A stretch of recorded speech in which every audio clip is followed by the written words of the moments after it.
I didn't scream. I didn't cry. I just sat there, staring at the screen, as my son smiled proudly and said, "Mom, we signed the house over to Emma's parents today."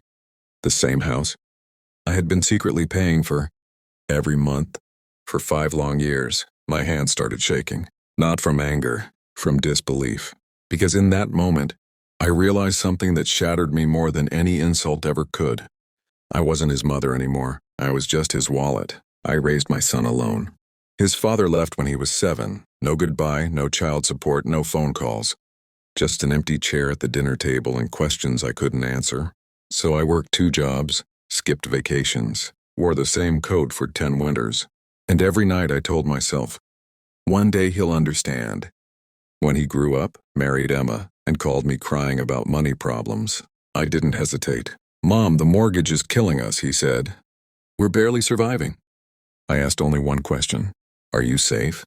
And when he said yes, I said, "I'll help." I paid their mortgage quietly. No receipts sent, no thank you expected. No one knew. Every month I transferred the money and told myself, this is what mothers do. Meanwhile, Emma's parents visited every weekend. They criticized my cooking. They mocked my small apartment. They never once asked how I was. Still, I smiled, because my son was happy, and I believed that mattered more than respect. One afternoon, I visited their house, the house I was paying for. Emma's mother opened the door, looked me up and down, and said, "Oh, you're early. We're discussing family matters." Family matters. I sat alone in the kitchen while they laughed in the living room. I heard my son say, "Don't worry, Mom doesn't need to know." That sentence stayed with me, like a quiet knife. 2 weeks later, my son called me over. He looked nervous. Emma wouldn't meet my eyes. Then he said it. "We transferred the house to Emma's parents." I laughed because I thought it was a joke, but no one laughed back. I whispered, "Why?" Emma's father leaned forward and said, "You were just helping your son. That doesn't make you the owner." That's when my son added the words that broke me. "Mom, it's not your house anyway."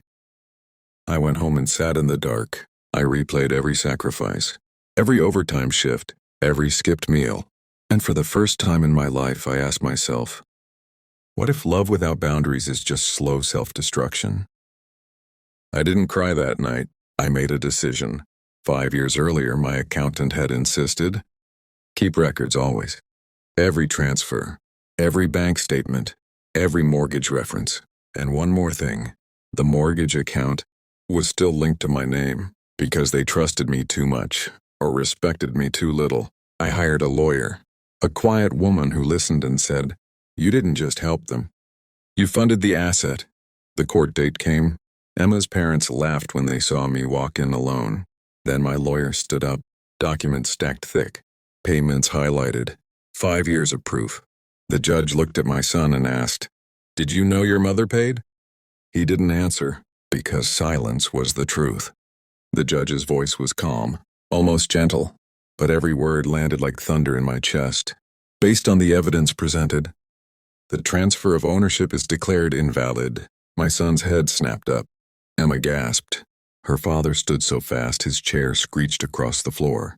The judge continued, 5 years of documented mortgage. Payments made by the plaintiff establish financial ownership interest. I felt dizzy, not because I won, but because the truth I carried alone for years, was finally spoken out loud. Then came the sentence no one expected. The property shall legally revert to the plaintiff. For a second, the courtroom was silent, and then chaos. Emma sobbed. Her mother screamed about unfairness. Her father shouted that I was stealing from family. But my son said nothing. He just stared at the floor. Because for the first time he understood. Love had limits, and he crossed all of them. Outside the courtroom, the sky was gray, heavy, like it knew what had just happened. My son followed me down the steps. "Mom, wait." His voice cracked. I stopped, but I didn't turn around. Then I heard it, a sound no mother forgets. Knees hitting concrete. People stared. Emma yelled his name, but he didn't care.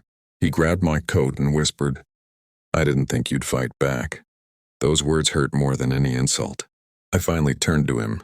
My voice was steady, but my heart was bleeding. "That's the problem," I said. You thought I was weak because I loved you. Tears streamed down his face. I sold the house 3 months later. Didn't tell anyone. Didn't argue. Didn't gloat. I bought a small place near the ocean. Every morning I sit by the window with tea and listen to waves remind me I survived. My son calls sometimes. His voice is softer now, careful, as if afraid I'll disappear. I answer, but I no longer rescue. Because love without boundaries isn't love. It's self-betrayal. And this time, I chose myself.